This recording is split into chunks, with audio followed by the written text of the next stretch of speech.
Hello people, welcome back. This is not a Deadpool 2 review, this is an Incredibles 2 review. So it's spoiler free. Those of you who haven't watched the movie yet, don't worry, there's no spoilers involved whatsoever. Okay, so basically I narrowed down to like 6 good points for the whole movie. And I think the first one that I'd like to discuss is the comedy. The comedy in this movie was great, especially centering around the baby, which is called Jack. This guy here, or here depending. But anyway, this baby, there's a lot of comedy with him.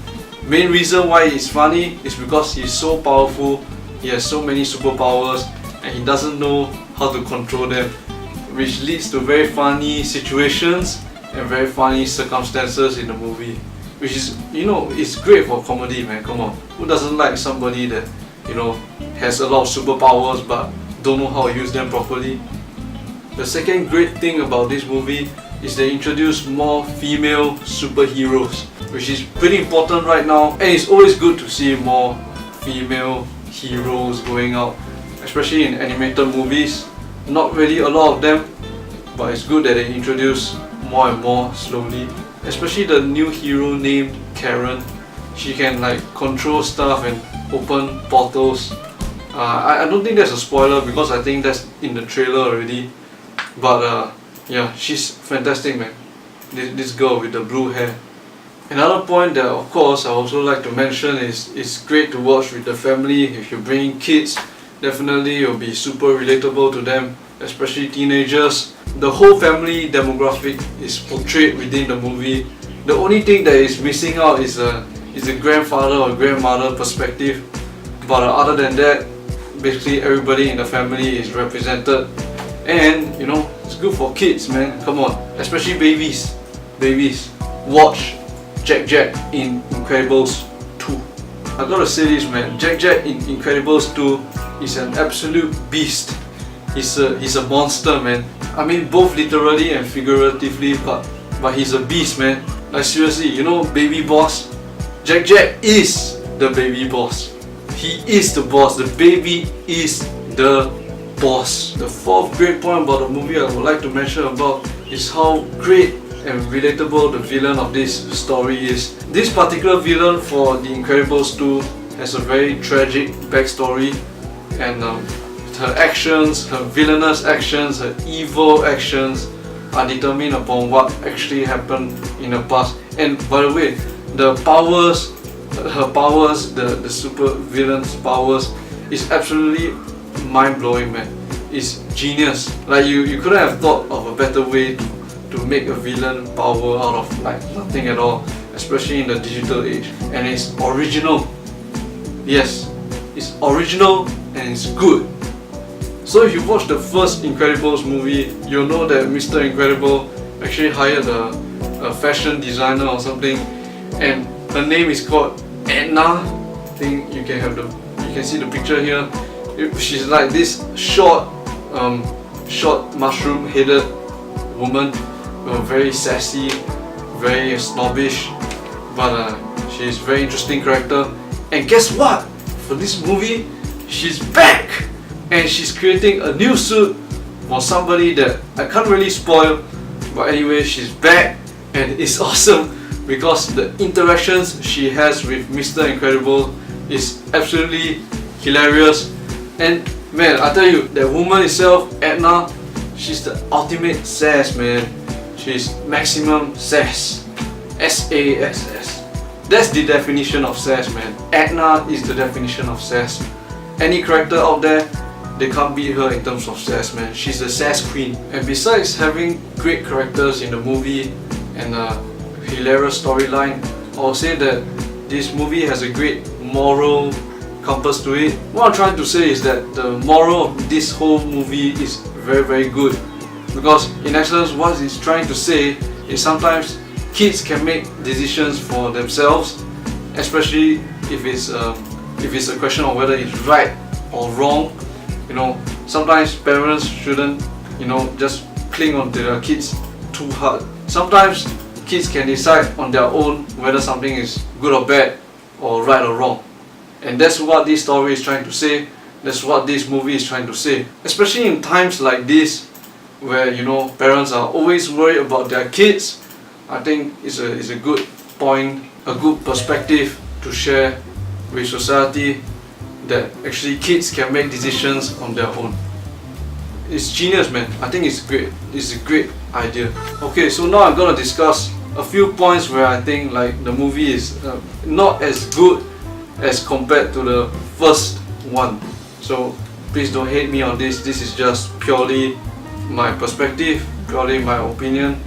So yeah, let's carry on with that. Firstly, I'm super disappointed that this movie Incredibles 2 took place after the first movie, immediately after the first movie, because you can see the ending villain was the villain for the beginning villain for this current movie, the second movie.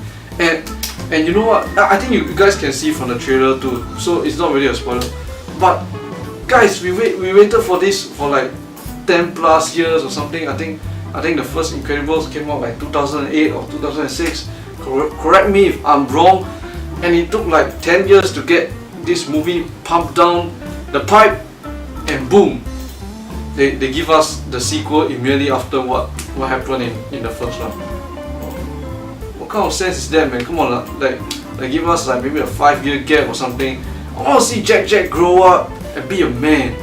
No, not be a man, but be a kid, and try to learn how to grasp his powers, and has a bit more intelligence. And they didn't do that. 10 years in the making, and they didn't choose to make the story happen, according to the correct human timeline that we live through. I mean, think about it. When I was a kid, Jack was still a baby.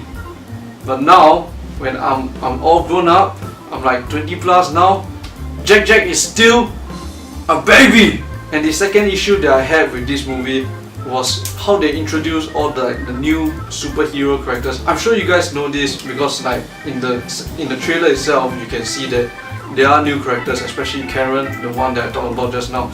But there are a lot of new characters introduced, and the thing about these new characters is they didn't really help out the Incredibles family. Somehow or rather, because of the plot direction and how the plot took place, they had other roles in the movie. But it would have been cool to see that all of them work together, and when you work together like that, you can bounce off a third movie and a fourth movie. Who knows where this can go? Maybe you get The Incredibles, Avengers, or Revengers, or Justice League. Maybe for me it's just like wishful thinking. But if you guys agree with me on this point that I just said, comment down below. And when I actually compare the two movies together, it actually seems that the first movie has more action and the plot is more mysterious. Like you have no idea what's gonna happen, who's gonna do what, but it's just more mysterious and more intriguing. But the second movie, you can't really see that. Like the first movie in terms of action is like up here, while the second one is maybe like over here. It's just a slight difference, but I just prefer the first movie's action a bit more, and I think there is more action in the first movie. And if you guys actually still remember the plot from the first movie, or you have just recently watched it, you realize that the first movie is like a rescue operation kind of movie. Guess what? In this second movie, the plot is about the same. I shall not spoil it further.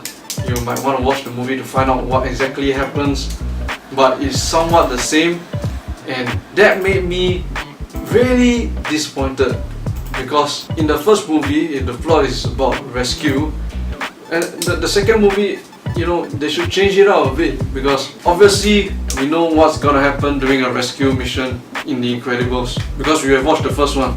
Everybody's gonna live, nobody's gonna die. It's gonna be happily ever after in the family sense, you get what I mean? So if we know what's gonna happen, don't use the same trick on us again. I mean, it's good to fresh up every single movie with a new kind of plot style, but instead they just use the same plot style from the first one, and that made me really disappointed. Okay guys, so that concludes my review. Hope you guys enjoyed it. On the bottom line, I think that the first movie is better than the second movie for various reasons.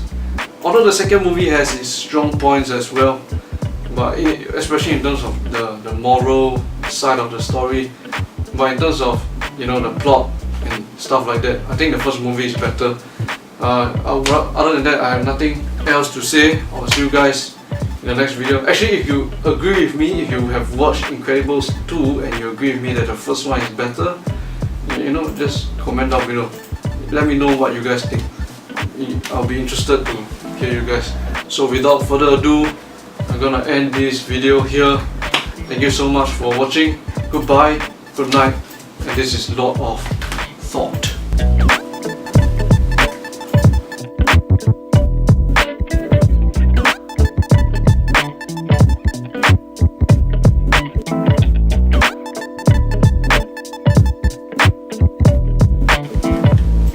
Man, should I do an impression of Edna? Wait, let me figure out how Edna talks first. Yes, things are going quite well. Yes. Oh. Get out of my sight. Get out of my sight now! That is a hobo, so darling, you cannot be allowed in this. You cannot be seen in this. I will not allow it. Darling, don't be a hobo. Be a man. You're Mr. Incredible.